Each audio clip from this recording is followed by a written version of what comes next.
अस्सलामु अलैकुम वरहमतुल्लाहि वबरकातुहू। आज के इस लेक्चर में हमने पढ़ना है हिस्ट्री ऑफ पीरियोडिक टेबल, या आप यूँ कह सकते हैं डेवलपमेंट ऑफ पीरियोडिक टेबल। और इसमें डिफरेंट साइंटिस्ट जो हैं उनकी कंट्रीब्यूशन क्या क्या हैं, किसने सबसे पहले किया और कौन जो है मॉडर्न पीरियोडिक टेबल की बेस बना। इन हम साइंटिस्ट के जो हैं क्लासिफिकेशन वो भी पढ़ेंगे। और मैं हूँ डॉक्टर मोहम्मद। जूं जूं कोई चीज़ें ज़्यादा होती जाती हैं, उनकी तादाद ज़्यादा होती जाती है, उनको क्लासेस में ग्रुप्स में डिवाइड करने की ज़रूरत जो है वो बढ़ती जाती है, क्योंकि उनको सबको एक ही टाइम पे स्टडी करना आसान नहीं होता। डिफरेंट ग्रुप्स में क्लासेस में डिवाइड कर लेंगे तो उनको स्टडी करना आसान है। इस तरह आपने देखा होगा किसी घरों में बच्चे पढ़ने जाते हैं, 2 4 5 बच्चे एक ही टीचर के पास होते हैं, वो सबको डिफरेंट लेवल्स की क्लासेस होती हैं, सबको पढ़ा रहा होता टीचर। लेकिन जिस तरह स्कूल या कॉलेजेस में जब बच्चे सैकड़ों की तादाद में होते हैं तो उनको डिफरेंट क्लासेस में बिठाया जाता है, डिवाइड किया जाता है। इसी तरह ही जिस तरह जब एलिमेंट ज़्यादा हो गए तो उनको उनकी प्रॉपर्टीज में जो सिमिलैरिटीज हैं उनकी बेस पे अरेंज किया गया। और मॉडर्न पीरियोडिक टेबल जो है वो इंक्रीजिंग एटॉमिक नंबर की बेस पे है। इससे पहले जितने भी पीरियोडिक टेबल हैं वो सारे के सारे एटॉमिक मैस की बेस पे थे, जितनी भी क्लासिफिकेशन है। उसकी रीजन क्या है? इसकी रीजन है कि तब जो है ये आइडिया अभी नहीं था कि जो एटम है वो सब एटॉमिक पार्टिकल से मिलके बना हुआ है। ये आइडिया डेवलप नहीं था। लेकिन एटॉमिक नंबर के कॉन्सेप्ट से पहले पीरियोडिक टेबल की बेसिस की बुनियाद और एटॉमिक मैस जो है, एटॉमिक मैस, ये दोनों के दोनों वेल एस्टेब्लिश थे। तो टेबल फॉर्मेशन कैसे हुई? जब भी माइंड में आता है पीरियोडिक टेबल का, मेंडलीव का आता है जहन में। लेकिन मेंडलीव पहला साइंटिस्ट नहीं था जिसने एलिमेंट्स को अरेंज किया या ट्राई की।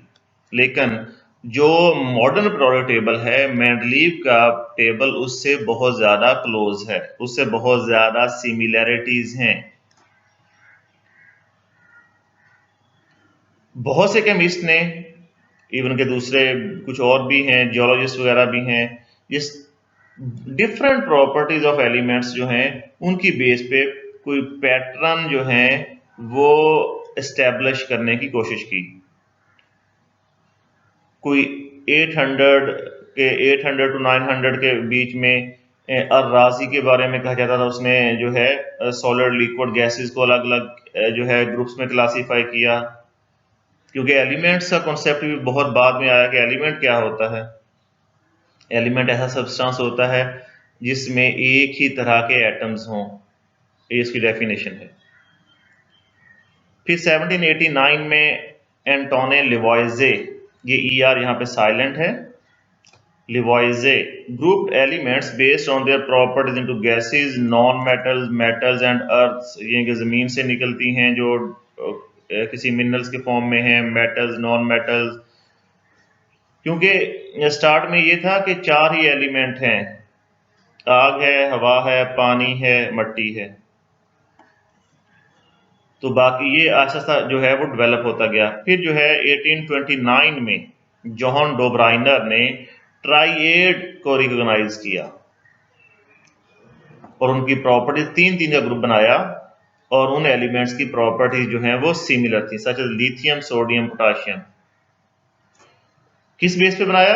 ये है जी, properties of the middle element could be predicted from the properties of the other to.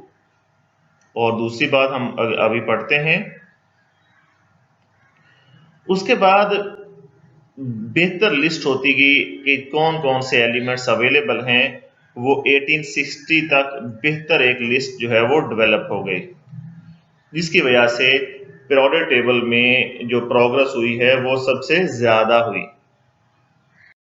ये डोब्राइनर लॉ ऑफ ट्राइएड है कि 3 का ग्रुप है, इन तीनों की केमिकल प्रॉपर्टीज सिमिलर हैं, और सेकंड का जो एटॉमिक मास है वो पहले और तीसरे का एवरेज है कि लिथियम और पोटेशियम के एटॉमिक मैसेज को जमा करके 2 पे डिवाइड करें तो हमारे पास सोडियम का एटॉमिक मास ऐसे क्लोजर आ जाता है। लेकिन वो भी सारे एलिमेंट्स जो हैं वो इस तरह से क्लासिफाई नहीं कर सका, तो कुछ ही ट्राइएड्स बनाए जा सके। ये 5 ट्राइएड यहाँ पे गिवन हैं और सारे एलिमेंट्स को इस तरह से क्लासिफाई नहीं किया जा सका। कुछ ये भी रीजन थी कि जब जब ट्राई करते गए तब तक एलिमेंट्स जो हैं इतने ज्यादा डिस्कवर नहीं थे, इसलिए भी कुछ प्रॉब्लम्स आती गई। नेक्स्ट है, ये एक टफ नेम है, अलेक्जेंडर बिगॉय। इस तरह यहां पे भी ER साइलेंट है।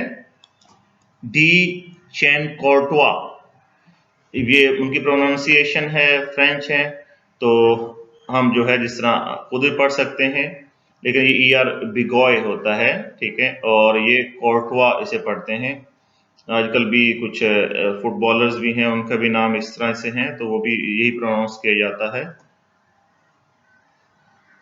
ये जियोलॉजिस्ट था और उसका प्रिंसिपल कंट्रीब्यूशन था ओविस टेलरिक सिक्रियू, जो कि एक 3D अरेंजमेंट थी एलिमेंट्स की, और इसने जो हम बात कर चुके थे 1860 तक बहुत ज्यादा एलिमेंट्स जो हैं वो डिस्कवर हो चुके थे। लिस्ट तो 1862 में इसने जो है ये अरेंजमेंट दी।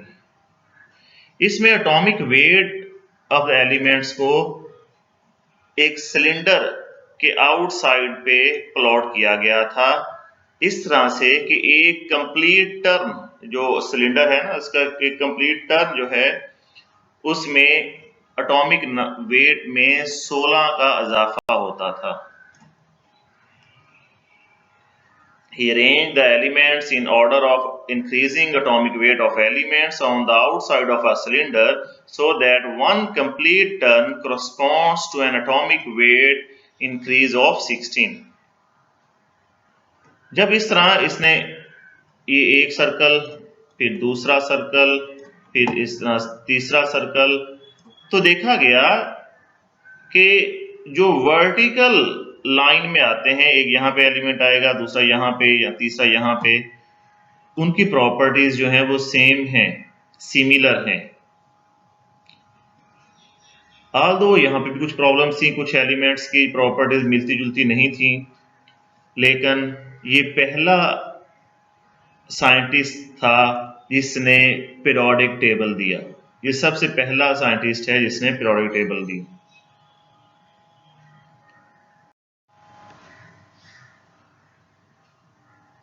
ये है इस तरह, ये इसका ओरिजिनल जो पब्लिश किया गया है, इसको थोड़ा सा जो है बाद में रीप्लॉट किया गया है। ये वाला राइट साइड पे ये देखें, लिथियम है, लिथियम के नीचे सोडियम है, बेरिलियम के नीचे मैग्नीशियम है, बोरोन के नीचे एल्यूमिनियम है, कार्बन के नीचे सिलिकॉन है। ये इस तरह से है। ये बुक्स में बहुत कम दिया गया है, लेकिन ये जो है ये आर्टिकल या इस वीडियो में जो हेल्प ली गई है, ये रॉयल सोसाइटी ऑफ केमिस्ट्री के आर्टिकल से ली गई है, जो कि एक बहुत ऑथेंटिक सोर्स है। नेक्स्ट है Newlands law of octaves. Octave कहते हैं 8 को। न्यूलैंड एक ब्रिटिश था, इसके फादर जो एक मिनिस्टर थे, और इसने न्यूलैंड ने ज्यादातर तालीम जो है वो घर में ही हासिल की, और फिर जो है वो 1 साल कॉलेज में गया, फिर एक एग्रीकल्चर कॉलेज में गया। यहाँ पे उसने जो काम किया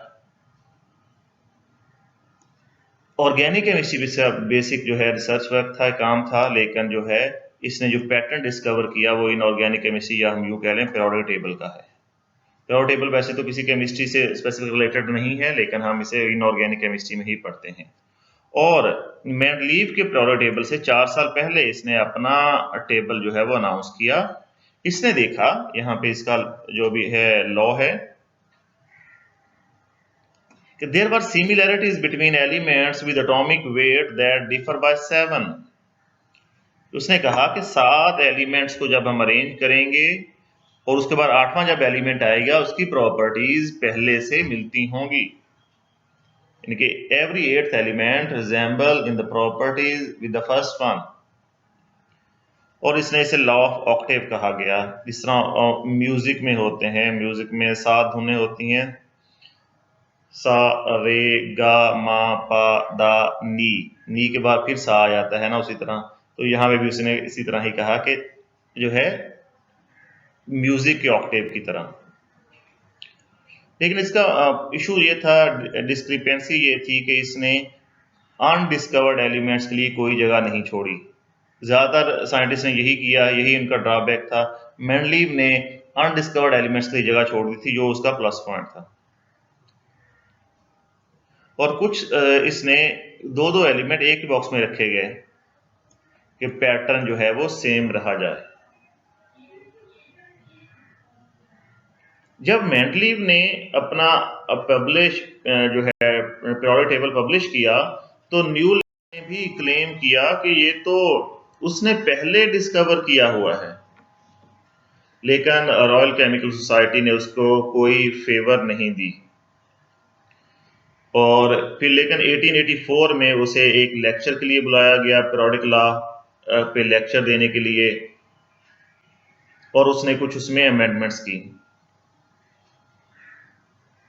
और 1998 में रॉयल सोसाइटी ऑफ केमिस्ट्री ने उसकी जो है कुछ जो है इसमें कंट्रीब्यूशंस मान ली गई, लेकिन उसे ये नहीं कहा गया कि आप फर्स्ट हैं, ऐसा नहीं। और इसी वजह से इसका रिसर्च पेपर जो है इसने रॉयल सोसाइटी ऑफ केमिस्ट्री में भेजा था, वो भी इसका रिजेक्ट हो गया। ये है इसका जो है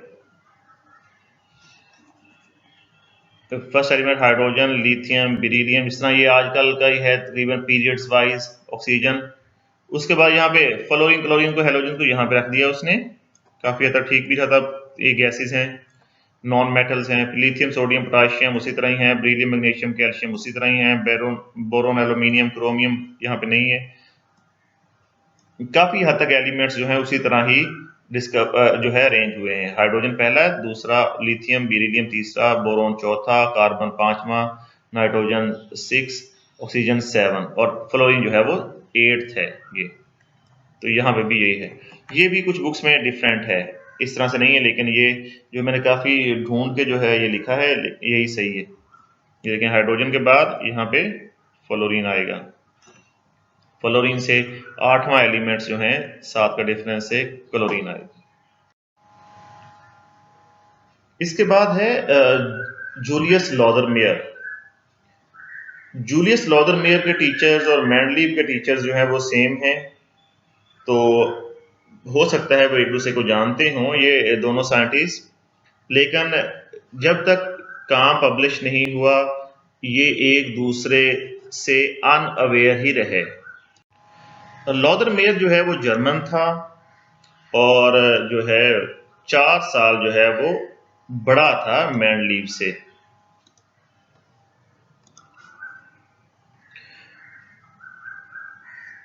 इसने अपना पीरियोडिक टेबल 1864 से 1870 के दौरान डेवलप किया।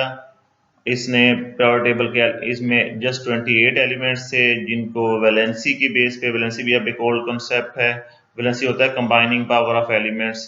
फिर इसकी डेफिनेशन की गई कि हाइड्रोजन के साथ जितने रिएक्ट कर सकें एलिमेंट्स, कितने हाइड्रोजन के साथ जो रिएक्ट कर सके। 2 हाइड्रोजन के साथ कोई करेगा तो उसकी वैलेंसी 2 होगी। फिर कहा गया हेलोजन के साथ जितने बॉन्ड बना सके कोई, अगर एक हेलोजन के साथ कोई करता है सोडियम क्लोराइड है तो सोडियम की वैलेंसी 1 होगी, लेकिन ये एक ओल्ड कॉन्सेप्ट है। फिर 1868 में 1868 है ये, 868 नहीं है, 1868 में उसने ट्रांजिशन एलिमेंट्स जो है ऐड किए, अपना उसका पीरियोडिक टेबल को काफी हद तक डिस्कवर हो गया। और एलिमेंट्स वही थे, एटॉमिक वेट की बेस पे थे और वर्टिकल लाइंस में अरेंज किए गए थे। लेकिन बदकिस्मती से उसका जो है काम 1870 तक पब्लिश नहीं हुआ। पब्लिश मीन के रिसर्च पेपर्स होते हैं, रिसर्च पेपर पब्लिश करवाया जाता है तो उसके नेम के साथ वो पब्लिश होता है। और 1870 वो साल था कि जब मेंडलीव के टेबल को पब्लिश होके 1 साल हो गया था, यानी कि मेंडलीव के टेबल के 1 साल बाद और 1870 के बाद भी वो एक दूसरे के काम से जो है अनअवेयर थे, लेकिन मेयर ने पहले जो है एडमिट कर लिया कि मेंडलीव जो है उसका पीरियोडिक टेबल जो है वर्जन जो है उसका वो पहले था। और लेकिन मेयर ने भी कंट्रीब्यूट किया पीरियोडिक टेबल को, ट्रेंड को रिकॉग्नाइज किया, उसको एक प्रॉपर शेप देने की ट्राई की, उसने ग्राफ बनाया, कर्व बनाया। ही साथ इन एटॉमिक वॉल्यूम की बेस पे कर्व बनाया, ग्राफ बनाया और उसको एटॉमिक वेट के साथ उसने प्लॉट किया। इनके एक्स एक्सिस वाई कहते हैं, ये है जी, ये एटॉमिक मैस है, ये एटॉमिक वॉल्यूम है। एटॉमिक वॉल्यूम की जगह पे कोई और भी जो है प्रॉपर्टीज जो है वो ली जा सकती हैं। तो देखा गया कि जो कर्व में, इस ग्राफ में जो एक जैसे एलिमेंट, जस्ट सपोज ये फ्लोरीन है, ये क्लोरीन है, ये ब्रोमीन है, जो एक जैसी पोजीशन ऑक्यूपाई करते हैं, जो यहाँ पे हैं, उनकी प्रॉपर्टीज जो हैं वो एक जैसी थी। ये है, इसको रीड्रॉ किया गया है। एटॉमिक नंबर नहीं है, एटॉमिक मैस है, ये एटॉमिक मैस है और ये वॉल्यूम है Cn³ में। यहाँ पे भी एटॉमिक नंबर लिखा गया है। नेक्स्ट है मेंडलीव पीरियोडिक टेबल, जो कि बेस बना मॉडर्न पीरियोडिक टेबल की। मेंडलीव की लाइफ कोई बहुत आसान नहीं थी। वो साइबेरिया में, जो कि बहुत ठंडा इलाका है, उसमें पैदा हुआ और अपने घर वालों में सबसे छोटा था। इसके कोई 7, 8 या 10 या इससे भी ज्यादा को बहन भाई थे। जब भी छोटा था तो उसका फादर जो है वो फौत हो गए और उसकी मदर जो है उसे अपने आबाई घर से 1500 किलोमीटर दूर सेंट पीटर्सबर्ग, जो कि रशिया का एक मशहूर शहर है, वहां पे उसे एडमिट करवा दिया गया। अपनी इब्तदाई लाइफ से ही वो एक ब्रिलियंट जो है वो स्टूडेंट था और जब एलिमेंट्स उसने ऑर्गेनाइज करने की कोशिश में 1869 में एक टेबल दिया जिसमें रोज और कॉलम्स में जो है एलिमेंट्स जो हैं वो रखे गए या अरेंज किए गए। उसका ट्रेंड वही है कि for example reactive non metal was directly followed by a very reactive light metal and than less reactive light metal. जिस तरह अभी पीरियोडिक टेबल में है कि राइट साइड पे मेटल्स हैं, फिर ट्रेंड जो है वो नॉन मेटल की तरफ जाता है। स्टार्ट में उसने जो है सिमिलर एलिमेंट्स को हॉरिजॉन्टल रोज में रखा, लेकिन उसने फिर बाद में वर्टिकल कॉलम में चेंज कर गया जैसा कि अभी है। और इस वजह से उसने जो उस वक्त एटॉमिक मैस था उसको माइंड में तो रखा, लेकिन उतना ज्यादा माइंड में नहीं रखा कि एटॉमिक मैस का यहाँ पे आता तो इसने यहाँ पे ही प्लेस होना। इसने प्रॉपर्टीज भी देखी, जब प्रॉपर्टीज देखी तो उस वजह से प्रॉपर्टीज की बुनियाद पे कोई एक एलिमेंट एक जगह पे हो रहा है, एटॉमिक मैस की बुनियाद पे वो दूसरी जगह हो रहा है, लेकिन उसने प्रॉपर्टीज को जब देखा कि आयोडीन जो है वो हेलोजन से मिलती जुलती है और टेलोरियम जो है वो ग्रुप 6 से है, तो उसने उसकी जगह चेंज कर दी। तो बाद में पता चला कि इनका एटॉमिक मैसेज पहले जो है वो गलत थे, अब वो सही हो गए। तो ये बड़ा उसका एक प्लस पॉइंट था। इसके अलावा उसने स्पेसिस छोड़ी अनडिस्कवर्ड एलिमेंट्स के लिए, ये उसका प्लस पॉइंट था। The real genius of Mendeleev's achievement was to leave gaps for undiscovered elements. He even predicted the properties of 5 of these elements and their compounds. For example, gallium, which Mendeleev called eka-aluminium because it was the element after aluminium. Scandium and germanium was discovered in 1886 और जो है Mendeleev periodic table में वो fit हो गई। उसके बाद noble gases discover हुई और वो लास्ट पे राइट साइड पे 1890 में जब डिस्कवर हुई तो जो है देखा गया कि ये तो कॉन्ट्राडिक्ट करेंगे, कहाँ पे फिट करें। फिर पता चला कि राइट साइड पे जो है एक नया जो है ग्रुप ऐड किया जा सकता है, उसकी वजह से 8 ग्रुप दे दिया गया कि उससे पहले जो है 7 थे। मेंडलीव को नोबेल प्राइज तो नहीं मिला, लेकिन जो है element atomic number with 101 was named Mendelevium after him, जो कि उसकी जो है डिस्टिंक्शन को, उसकी जो है कंट्रीब्यूशन को शो करता है। ये मेंडलीव का पीरियोडिक टेबल था। उसने यहाँ पे कुछ स्पेस छोड़ी है, यहाँ पे ये उसने कुछ स्पेसेस छोड़ी थी। हेनरी मोजले 1913 में मेंडलीव की डेथ के जो है वो 6 साल बाद जो है पीरियोडिक टेबल वो एटॉमिक मास की बेस पे अरेंज किया गया था, जिसको चेंज करके एटॉमिक नंबर की बेस पे कर दिया गया। तो तकरीबन ऑर्डर काफी हद तक सेम ही रहा। Mendeleev had seen that they needed to be swept around, but it was Moseley that finally determined. Or after years of searching, at last we had a periodic table that really worked, and the fact that we still use it today is a testament to the huge achievement of these and many other great minds of the last 2 centuries. कि जो periodic table हम अभी तक use कर रहे हैं, ये उनको बताता है कि लास्ट 2 सेंचुरीज में बहुत से साइंटिस्ट ने क्या क्या काम। और नया पीरियोडिक टेबल जो है वो एटॉमिक नंबर की बेस पे था, जो हेनरी मोजले का था। एटॉमिक नंबर डिस्कवर हुआ तो उसकी वजह से वो सारी जो कुछ प्रॉब्लम्स थी, कुछ इश्यूज थे, वो ऑटोमेटिकली जो है वो क्लियर हो गए। ये है मॉडर्न पीरियोडिक टेबल जो कि आज हम देखते हैं। इसमें 7 पीरियड 118 तक एलिमेंट्स हैं, 92 एलिमेंट्स जो हैं यहाँ तक जो है यूरेनियम तक ये नेचुरल हैं। इसके बाद जो ट्रांस यूरेनियम सारे एटम्स हैं, एलिमेंट्स हैं, वो आर्टिफिशियल हैं या वो मैन मेड हैं। And that's all about history of periodic table की डिस्कवरी या development in fact. And thank you.